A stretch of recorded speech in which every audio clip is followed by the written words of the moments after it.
اعوذ باللہ من الشیطان الرجیم بسم اللہ الرحمن الرحیم سورہ البقرہ آیت نمبر 226 سے سٹارٹ کر رہے ہیں۔ م، دو آیات آج کریں گے 226 227۔ للذین ان لوگوں کے لیے جو یؤلون قسم کھاتے ہیں من سے نسائہم اپنی عورتوں سے تربصوا انتظار کریں اربعتی چار اشہرین مہینے۔ ان لوگوں کے لیے جو اپنی عورتوں کے پاس نہ جانے کی قسم کھاتے ہیں انتظار کرنا ہے 4 مہینے۔ فَإِن پھر اگر فاؤ رجوع کر لیں فَإِنَّ اللَّهَ تو بے شک اللہ غفور الرحیم بخشنے والا رحم کرنے والا ہے۔ وَإِنْ عَزَمُوا اور اگر انہوں نے ارادہ کیا یا وہ ارادہ کر لیں الطلاق طلاق کا فَإِنَّ اللَّهَ تو بے شک اللہ سمیع علیم سننے والا اور جاننے والا ہے۔ اس میں جس قسم کی قسم کی بات ہو رہی ہے اس کو ایلا کہا جاتا ہے۔ ہم نے پہلے جیسے پیچھے ٹاپک چل رہا تھا قسم کا ہی، اس میں ہم نے قسم کی 3 اقسام پڑھی، یمین لغو، یمین غموس اور یمین منعقدہ۔ یمین لغو اور یمین غموس یہ ماضی یا حال کے بارے میں یمین لغو جو ہے وہ ماضی یا حال کے بارے میں کھائی جاتی ہے، یمین غموس بھی ماضی کے بارے میں کھائی جاتی ہے، قسم اٹھائی جاتی ہے، ٹھیک ہے۔ ان دونوں پر کفارہ نہیں ہے، لیکن یمین منعقدہ یہ مستقبل کے لیے اٹھائی جاتی ہے اور اس پر کفارہ، اگر یہ کوئی پوری نہ کرے تو اس پر کفارہ ہوتا ہے۔ اب اسی قسم کے ٹاپک سے اللہ سبحانہ وتعالیٰ نے آگے الا بھی بیان کیا۔ الا بھی قسم ہے۔ الا کا لغوی معنی ہے قسم کھانا، اور اصطلاح میں اس سے مراد ہے کہ کوئی انسان کسی خاص مدت تک اپنی بیوی سے جمع نہ کرنے کی قسم کھائے تو اس کو الا کہا جاتا ہے۔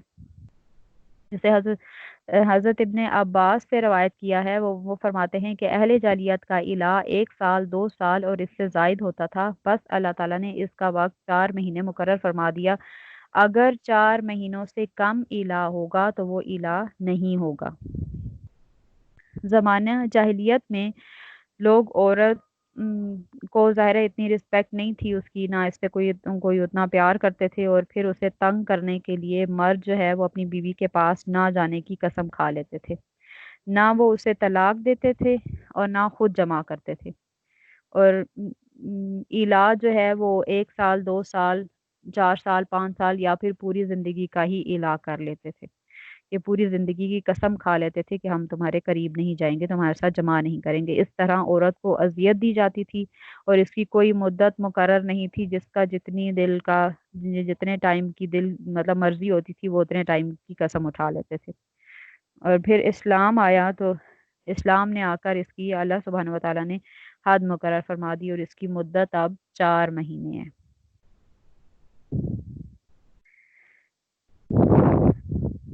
اللہ سبحانہ وتعالیٰ نے فرمایا کہ اب جو بندہ جو ہے اپنی بیوی کے پاس نہ جانے کی قسم کھا لے، اس کے پاس 4 مہینے کا ٹائم ہے، وہ 4 مہینے کے اندر اندر بیوی سے رجوع کر لے تو بیوی اس کے لیے حلال ہے۔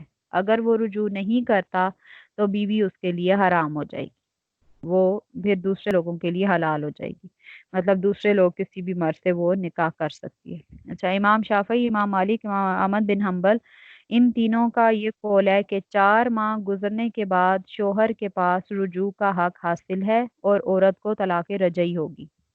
یا 4 مہینے کی جو مدت ہے ایلا کی، وہ 4 مہینے گزر گئے تو اس کے بعد شوہر کو اس کے بعد بھی رجوع کا حق حاصل ہے، اور اس میں عورت کو 4 مہینے گزرنے کے بعد طلاق رجعی ہوگی۔ لیکن امام ابو حنیفہ کے مطابق شوہر عدت کے دوران رجوع کر سکتا ہے، لیکن اگر 4 مہینے گزر گئے اور اس نے رجوع نہیں کیا تو طلاق بائن ہو جائے گی۔ اچھا، یہ ہوتی ہے طلاق بائن۔ طلاق بائن وہ ہوتی ہے جس میں عورت کو رجوع کا حق حاصل نہیں رہتا، صرف وہ تجدید نکاح کر سکتا ہے۔ اگر 4 مہینے گزر گئے قسم کھائے ہوئے اور اس نے اپنی بیوی کے ساتھ جمع نہیں کیا، فزیکل ریلیشن نہیں کیا، تو 4 مہینے گزرنے کے بعد اس کو طلاق بائن ہو جائے گی۔ اب اسے رجوع کا حق حاصل نہیں رہا، اب صرف وہ اب بیوی اس کے لیے حرام ہو گئی اور وہ صرف تجدید نکاح کر سکتا ہے، جیسے باقی لوگ